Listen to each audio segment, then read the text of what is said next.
This is Democracy, a podcast about the people of the United States.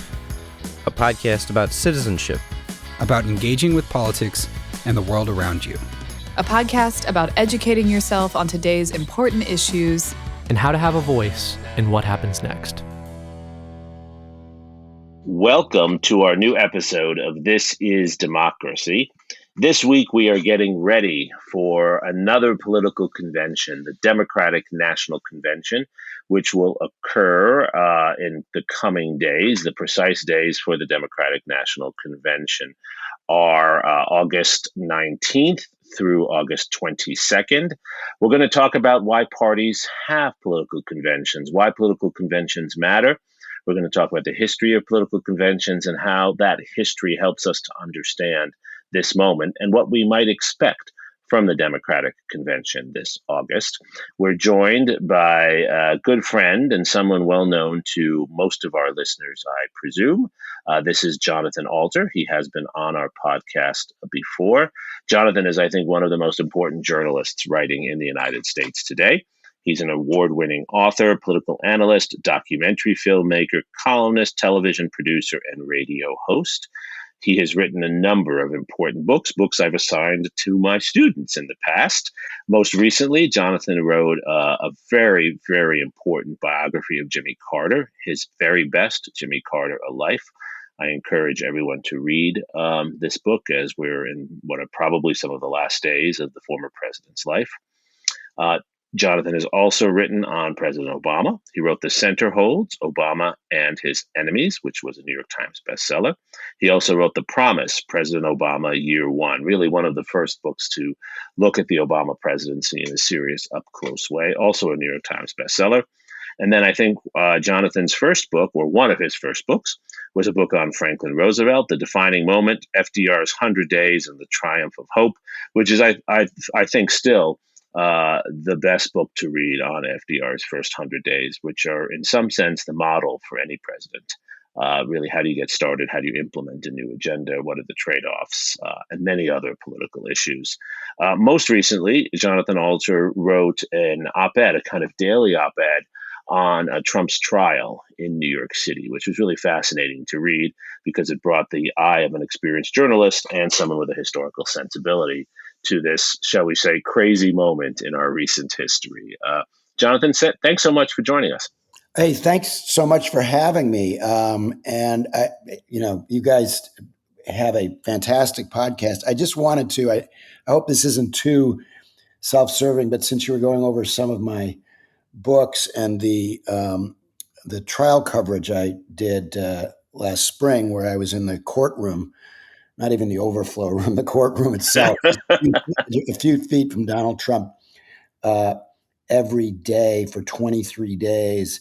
I've written a new book that is coming out this fall and is available for pre-order. It's called American Reckoning, Inside Trump's Trial and My Own.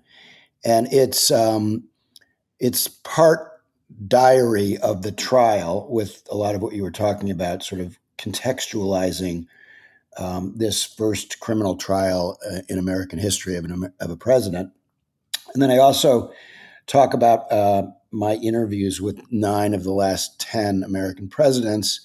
And then something that just happened in the last really 10 days is that I was able to get into the book just before it went to the printer, an account with some inside reporting of how Nancy Pelosi convinced Joe Biden to stand aside.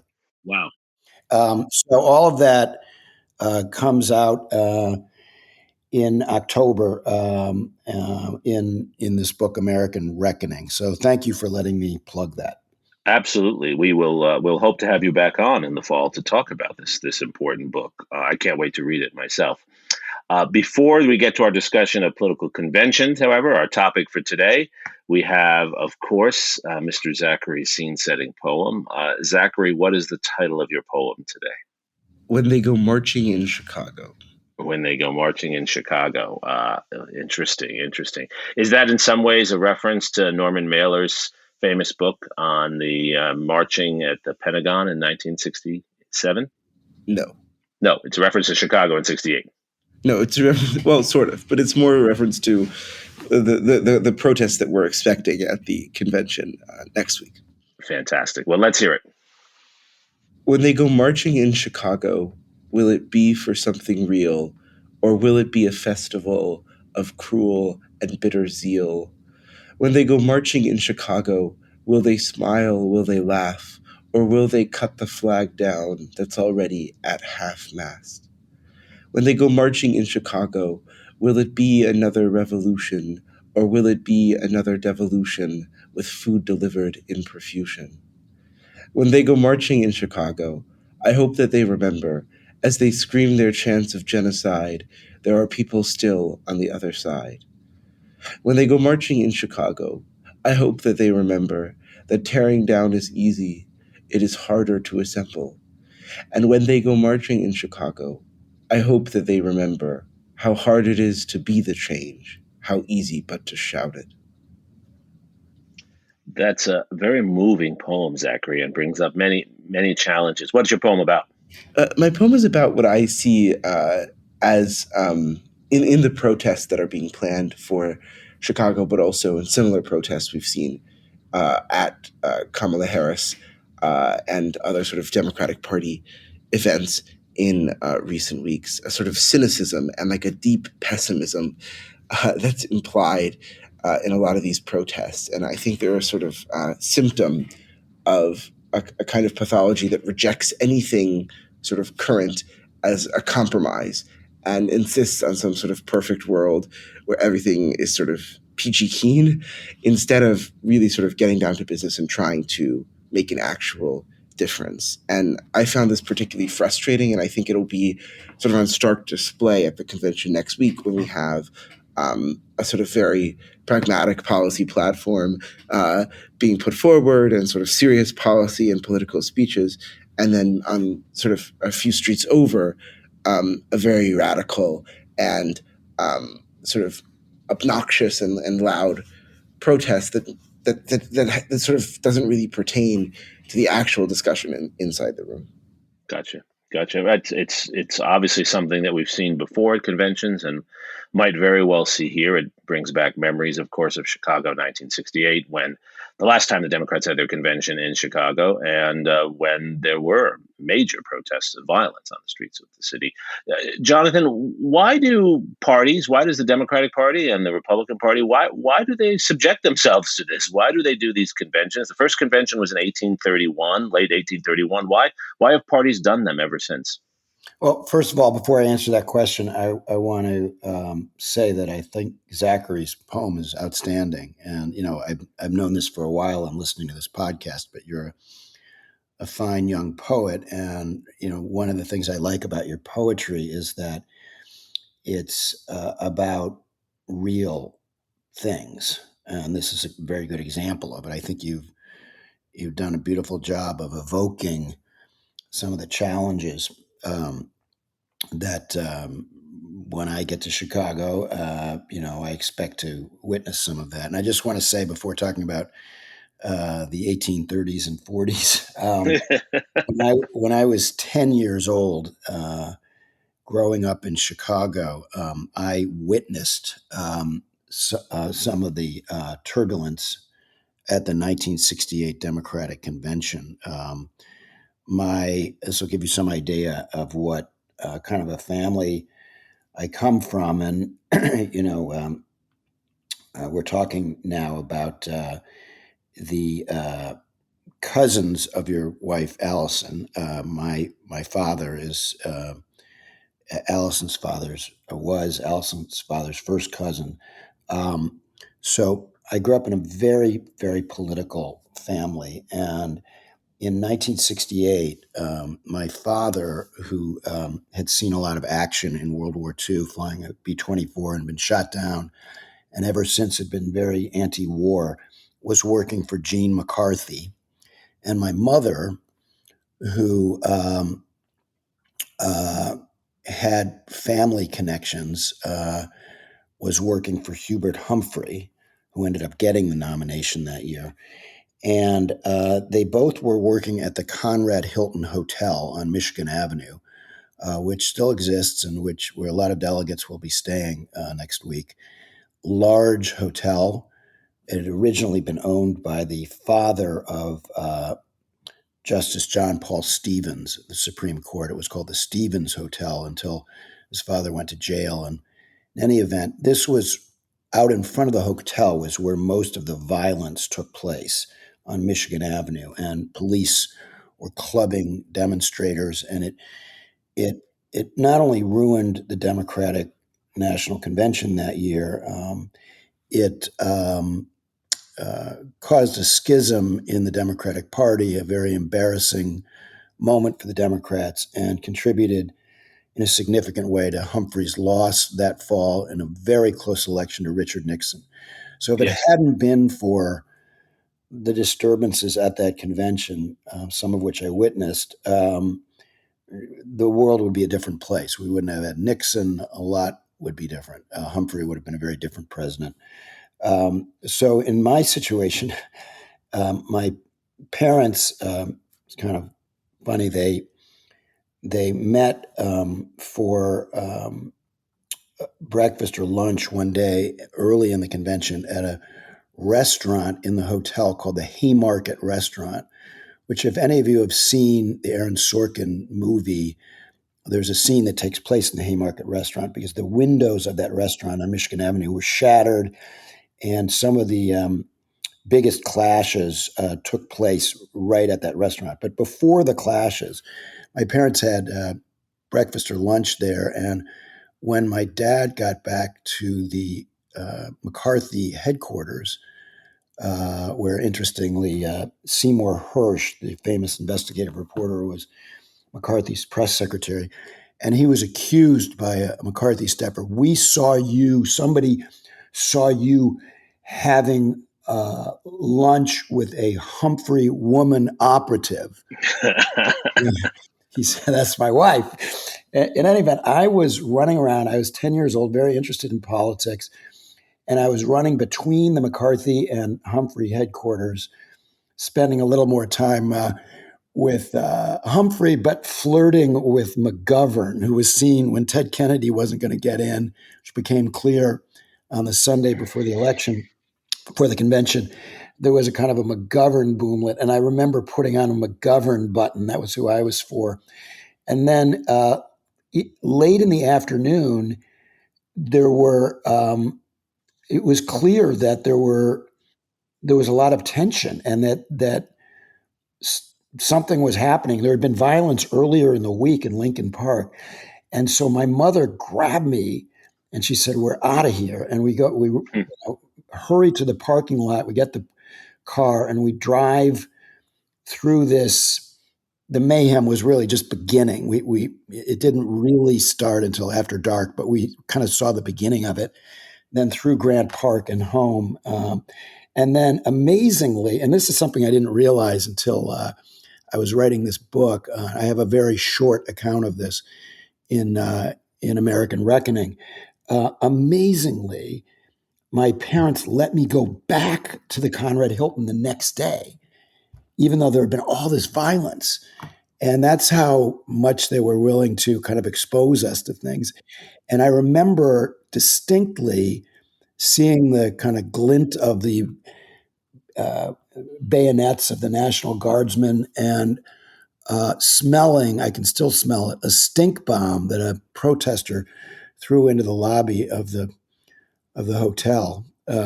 Anyway, I'm sorry to bore you with that story, but Not at all. Not at all. not a lot of people who are still around who were at that convention.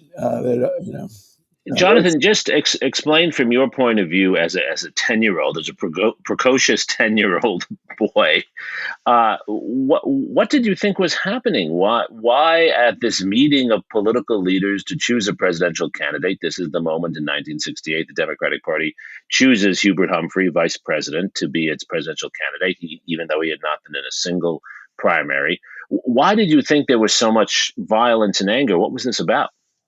It was the nature of the year. It was just one of those wild years like 2024, which we can talk about, where black swan events are happening throughout the year. So 1968 began with the Tet Offensive. And this was when even Walter Cronkite, the most trusted man in America, went to Vietnam, South Vietnam, came back and said, this war is not winnable. And the whole country was turning against the war. On March 30th, Lyndon Johnson withdrew, the incumbent president, quite a bit earlier than Joe Biden did, which is one of the striking things about Biden's decision is that, the only real modern precedent was many months earlier. And then in April, Martin Luther King is killed in Memphis. And this left a huge, huge impression on me because 2 years earlier, almost exactly 2 years earlier, when King was living in Chicago in a slum on the west side to draw attention to the housing problems in the north, he held a fundraiser for a big rally at Soldier Field where the Bears now play. And it was held at my parents' house. And so as at that point, 8-year-old, I got King's autograph and then, so when he was killed, it was a very, very big deal in my 10-year-old life. And then a couple of months later, in June of 1968, Bobby Kennedy was killed. And meanwhile, demonstrations are beginning on campuses. They got bigger the following year in 1969, but in 1968, they had them at Columbia. And you had a kind of unrest on campuses that makes what's been going on this year seem small by comparison. And you had a real radicalism that was developing. And this was a year after what was called the Summer of Love, when hippies really emerged as a big deal in American culture. And by the 68 convention, the hippies had created a political party, which they called the Yippie Party, the Youth Party. And it was members of the Yippie Party who were making up a lot of the demonstrators in the streets. A couple of whom I got to know in later years of the Chicago 8, the original Chicago 8, Sure. especially Tom Hayden. I became very friendly with Tom. And then I interviewed Bobby Seale. And I'm sorry, guys, I'm rambling here, but it's just, this is all kind of fresh in my mind because, Donald Trump was held in contempt of court and fined by Judge Merchan in his felony trial. And he was threatened with jail time if he reoffended. And at that point, Trump got the message and didn't want to go to jail. And Merchan was very clear that that's where he would send him. And so he shut up. He stopped attacking jurors and witnesses in violation of the gag order. So I think all of you remember that. But what that brought me back to was that in 1969, the government brought a case against what were originally called the Chicago 8. And it was a very, very famous trial. And some of you have probably seen the Aaron Sorkin movie. And Bobby Seale, one of the founders of the Black Panthers, he was completely innocent of any conspiracy charges. He only came to Chicago for like a day or two.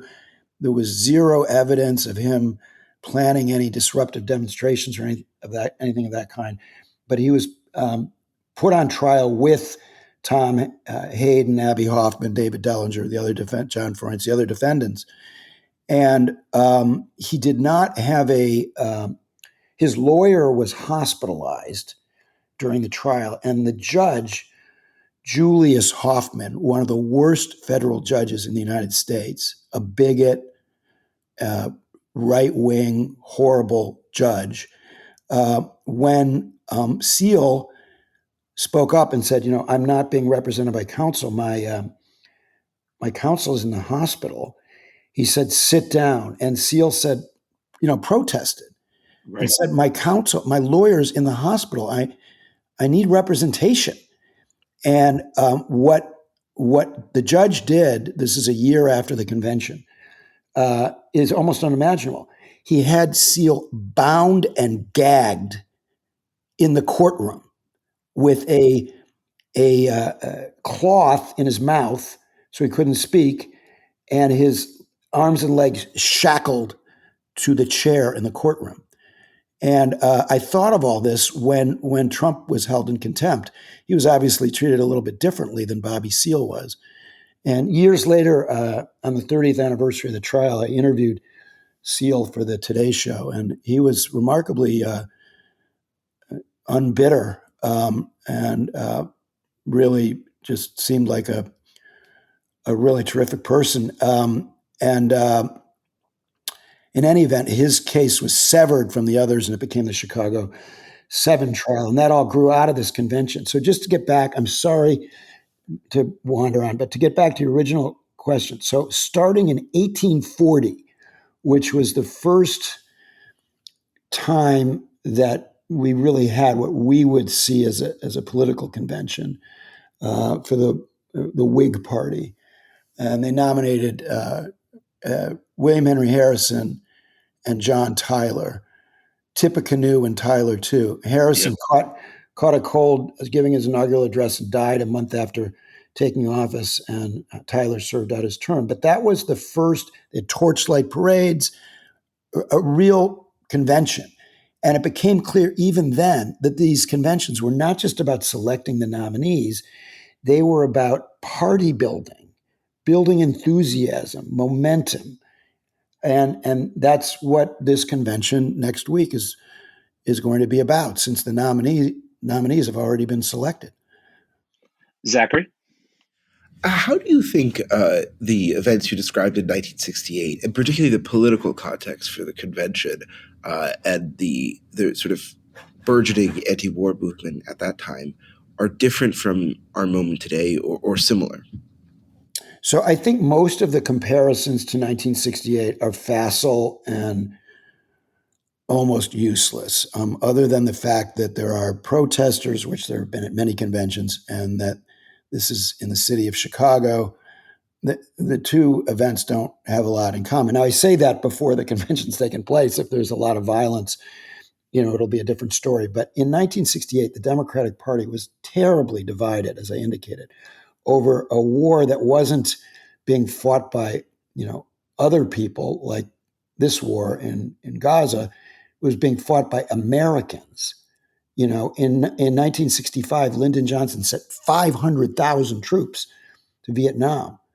And we ended up losing 50,000 soldiers in Vietnam. So this was way more intense than what's going on right now. And now that's not to say that the feelings of the protesters are less intense now than they were then. They're very intense, as they were like at the 2004 protests at the Republican convention. Very strong, protests that year. And we've had other examples of big protests. And today's Democratic Party is amazingly unified. Now, it's kind of a miracle that it worked out that way, but all of the fears of a party being riven with these very damaging divisions have evaporated. Almost by definition, if you have a unified party, you're going to have a good, successful convention. And another thing that I would just indicate in terms of trying to get a sense of how big a deal this is going to be next week. My daughter, Charlotte Alter, who has a cover story this week in Time magazine about Kamala Harris, she went to the announcement of Tim Walz in Philadelphia. Big, boisterous rally for the Harris-Walz ticket. The governor spoke. I'm sure many of you saw it on video. It was a terrific event. And she said that when she came out, there were protesters, but they were really marginalized. I mean, there were not very many of them, and they were kind of out of sync with the enthusiasm around them. Now, I think if Biden had been the nominee, the protests would be a much bigger deal. And I'm not saying that Harris's nomination has taken the air out of all of the protests, but I think it has put the protests in a little bit of a different political context. And if the Chicago police do their job and keep the protesters in their designated areas, which is perfectly legal and appropriate thing for them to do, I don't think you're going to see major disruptions. Now, there was a story in the New York Times that said, but there are members of the 11 members of the Minnesota delegation who were elected as uncommitted on this issue of Gaza. And then there's a few from Michigan as well. This was, I didn't think it was a very good story, to tell you the truth, because it neglected to point out that, the vice presidential candidate is from the Minnesota delegation. Right. The chances of 11 of their delegates in a huge arena, the United Center, being able to cause a disruption that anybody would notice are very small.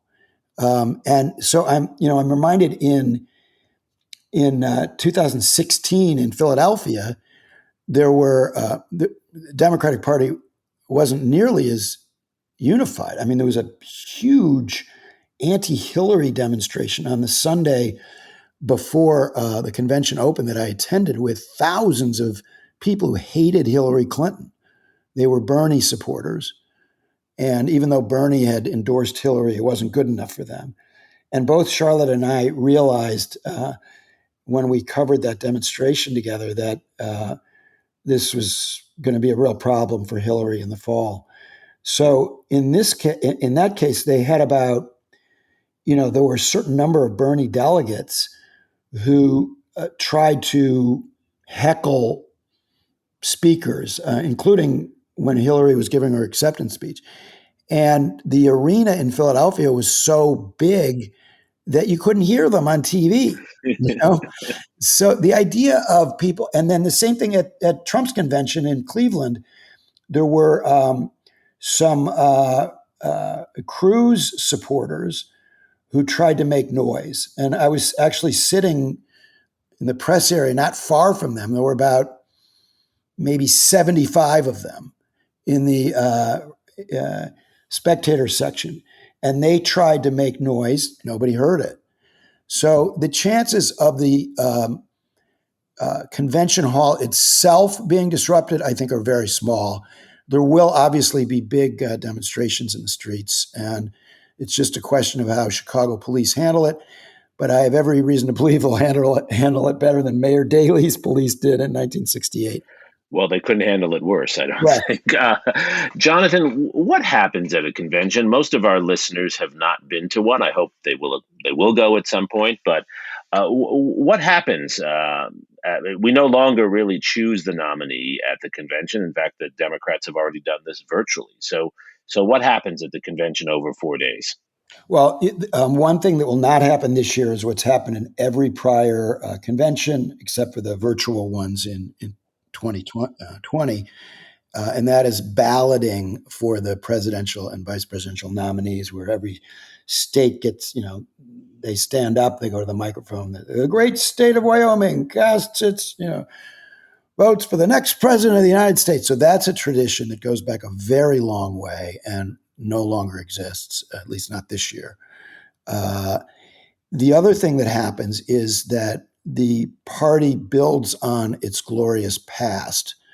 And so they have former presidents speaking from that party. And so in this case, that'll be the current president, Joe Biden, and Barack Obama and Bill Clinton will give speeches early in the week and on Monday and Tuesday night. And then on Wednesday night, Tim Walz will speak.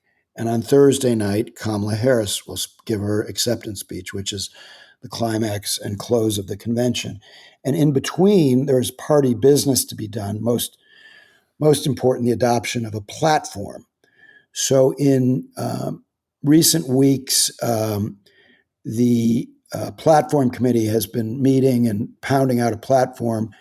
And at some conventions, including the one in 1968 that I mentioned, there are big platform fights. And that year there was a big fight over the Vietnam War plank in the platform. This year, I don't think people are expecting any big fights, but there could be some kind of a floor fight, conceivably over the part of the platform on the Middle East. But I think that, now that Biden and Harris are basically for a ceasefire, they've said the lead story in the New York Times today is that the United States believes that it's time for hostilities to end in Gaza, and that Israel shouldn't continue its war. I don't think there's going to be a fight over that. I think they'll work out some language that is acceptable to everybody, almost all the delegates. So I think it will mostly be an effort to pound Donald Trump and J.D. Vance and promote and tell the life story of Kamala Harris. So a very important part of the convention, going back to the first time this was important was in 1964, is the film about the candidate.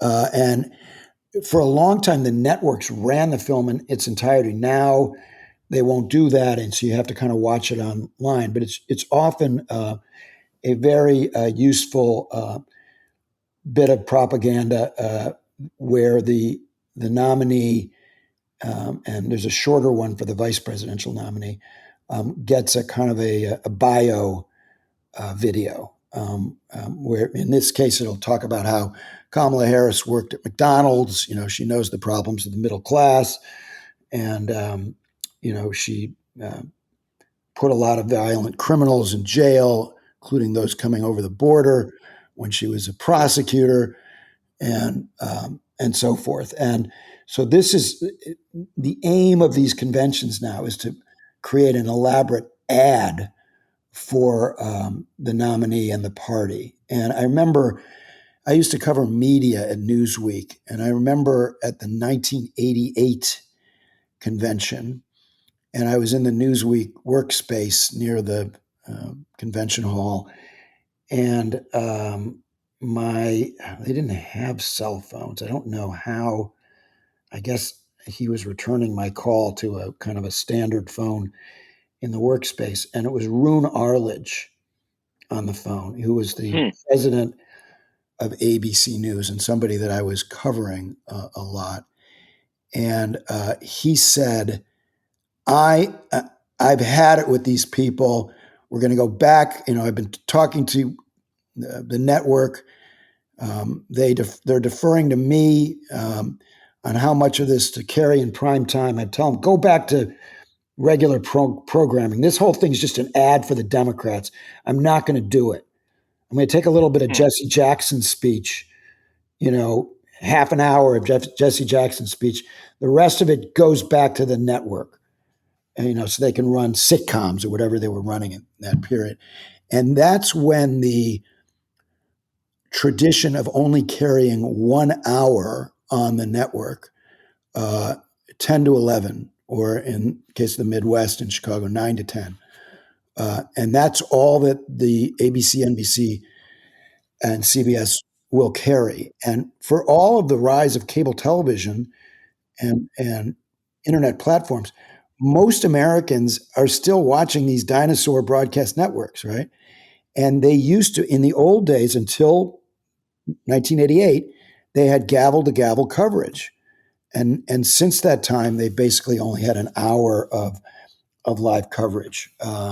So people can watch their heart's delight on cable, but in terms of, you're talking, this is something I think a lot of people don't understand.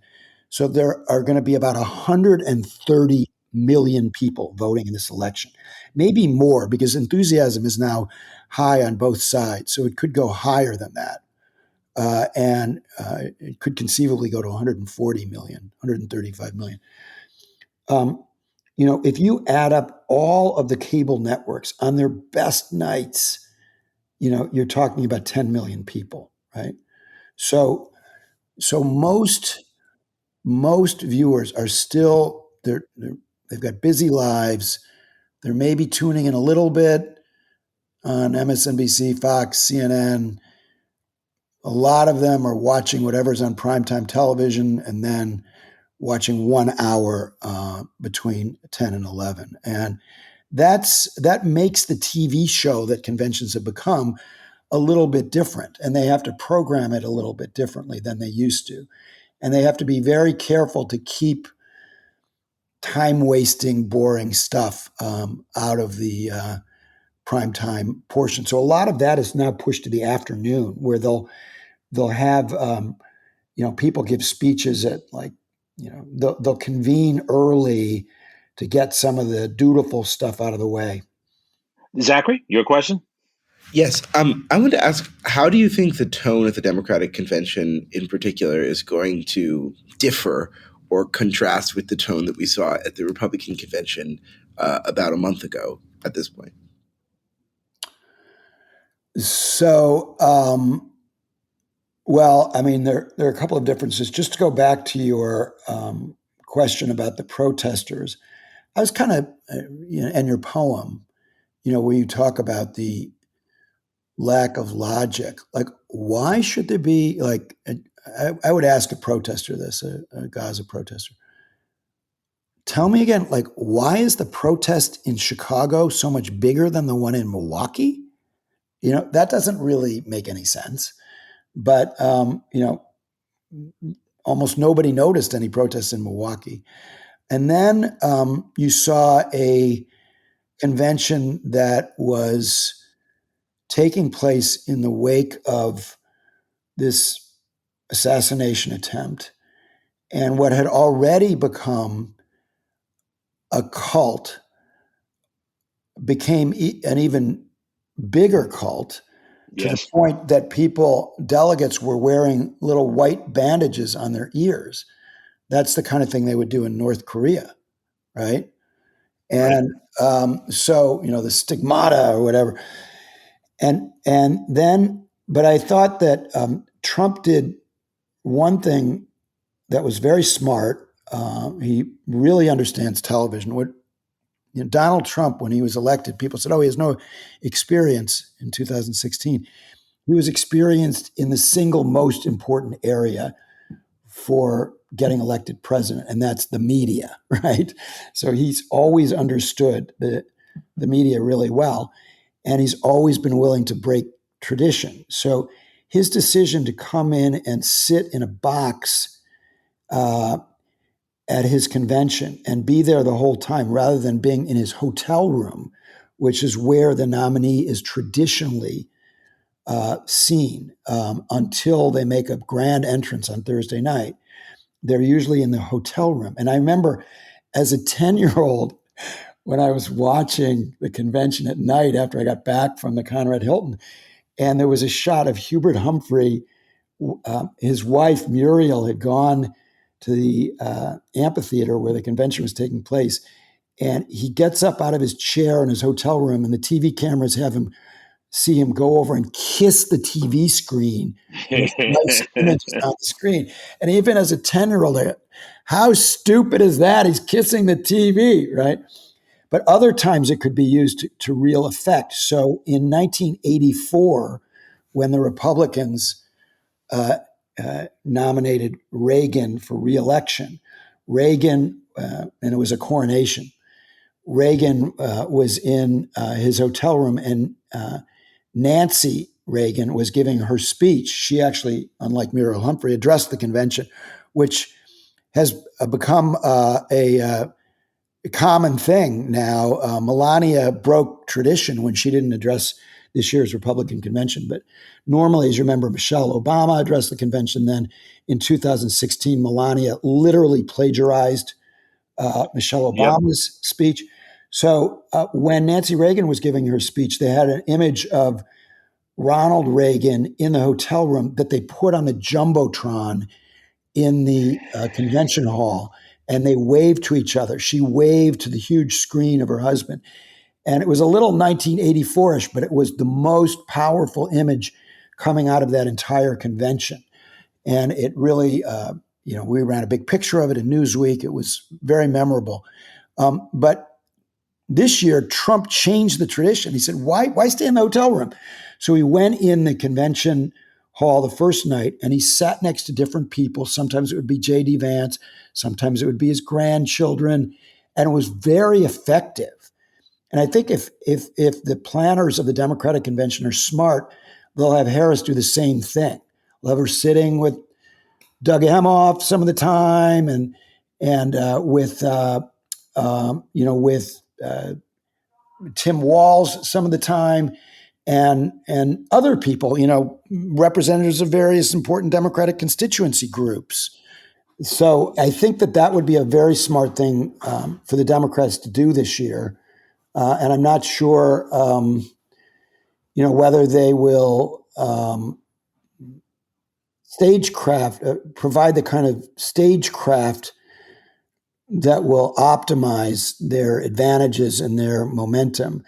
But I actually think they probably will. And the reason I think that they're going to do well in this stagecraft part of the job is that there's a longtime Democratic operative named Stephanie Cutter. She worked for Obama, and she was in charge of the 2020 convention, which she turned into a television show because it was a COVID convention. There was no actual convention.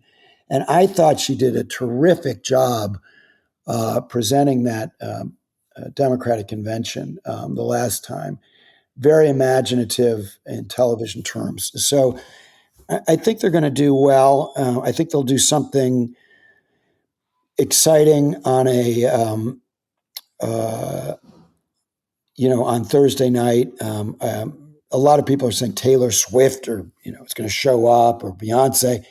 I'm not sure they're going to do that, but I do think they'll have some musical acts that are a little better than Kid Rock, who performed. And it's going to be a celebration and a happy occasion for Democrats who just a month ago were in the depths of despair. When you think about the combination of Biden's debate performance, those Supreme Court decisions, the sense that the polls were showing Biden losing steam in Democratic states like Minnesota and Virginia and New Mexico. And the change in just the last few weeks has been almost unprecedented in the history of American politics, the rapidity of the vibe shift. And I think a lot of this convention will be devoted to trying to keep that sense of excitement going. Jonathan, this has been super insightful from your personal experience as a 10-year-old to your career as a journalist and a historian covering this, and your personal perspective. I wanted to close with a question for Zachary. As a younger person watching all of this, do you think that conventions matter for young viewers like you? I think they matter in that they provide a lot of the sort of inspirational moments that can sort of go viral and really make their way to young people through traditional and non-traditional media. I think they also, as Jonathan said, regarding sort of Trump at his convention, they can serve the purpose of trying to sort of humanize the candidate, right? Having them sit with their grandchildren or sort of seeing them in an environment, sort of warm environment surrounded by their family and supporters. I think that can sort of only bring out positive emotions in someone who's sort of encountering that candidate for the first time. So I think they can be very helpful in that regard. I do think that today, at least, and especially for young people, what the candidates exactly say at the convention matters less. I think it's probably even more of a media show today than it was in the past. That makes a lot of sense. Well, I hope that all of our listeners will be watching at least parts of the convention. These are important moments in our politics, and as Jonathan said so well, we're experiencing such a shift in the way we think about candidates and the way we think about this election, a shift that in the last few weeks has turned this race around. We don't know where this will end. But this convention, this historic Democratic convention on the 56th anniversary of a very historic Democratic convention in Chicago, this one will certainly matter to where this election goes from here. And democracies are about elections. And so we do hope everyone will watch. Jonathan Alter, thank you for sharing your wisdom and insights with us. And we certainly encourage all of our listeners to read your books and your new book coming out very soon that seems to straddle both the Trump trial and our current political moment.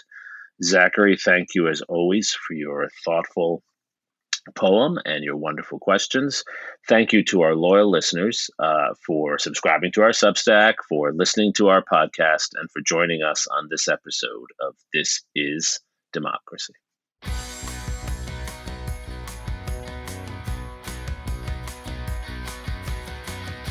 This podcast is produced by the Liberal Arts ITS Development Studio and the College of Liberal Arts at the University of Texas at Austin. The music in this episode was written and recorded by Harris Codini. Stay tuned for a new episode every week.